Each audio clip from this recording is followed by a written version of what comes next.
Friends, IPL 47ನೇ ಪಂದ್ಯದಲ್ಲಿ ಮುಂಬೈಯಲ್ಲಿ ಅವರು ಹೈಯೆಸ್ಟ್ ಎವರ್ ಚೇಸ್ 229 ರನ್ನ ದಾಖಲೆಯನ್ನು ಮಾಡ್ತಾರೆ.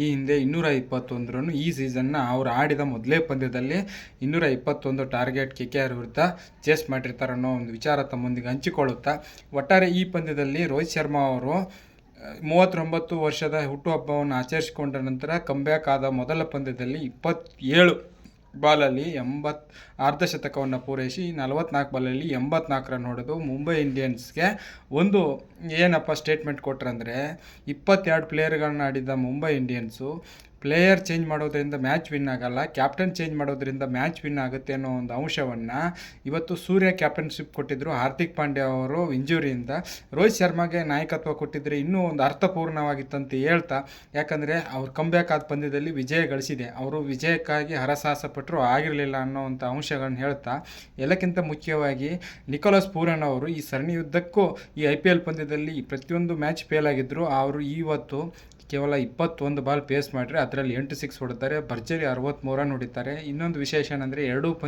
ಎರಡು ಟೀಮ್ಗಳದ್ದು 17 ಓವರ್ಗಳಲ್ಲಿ ಸ್ಕೋರ್ ಸೇಮ್ ಇತ್ತು ಅಂತ ಹೇಳ್ತಾ, ಇನ್ನೊಂದು ವಿಶೇಷ ಅಂದರೆ ಈ IPL 47 ಪಂದ್ಯದಲ್ಲಿ 220 ರನ್ ಚೇಸ್ ಮಾಡ್ತಾ ಇರೋದು 8ನೇ ಬಾರಿ, ಆಮೇಲೆ 200 ಚೇಸ್ ಮಾಡ್ತಾ ಇರೋದು 12ನೇ ಬಾರಿ.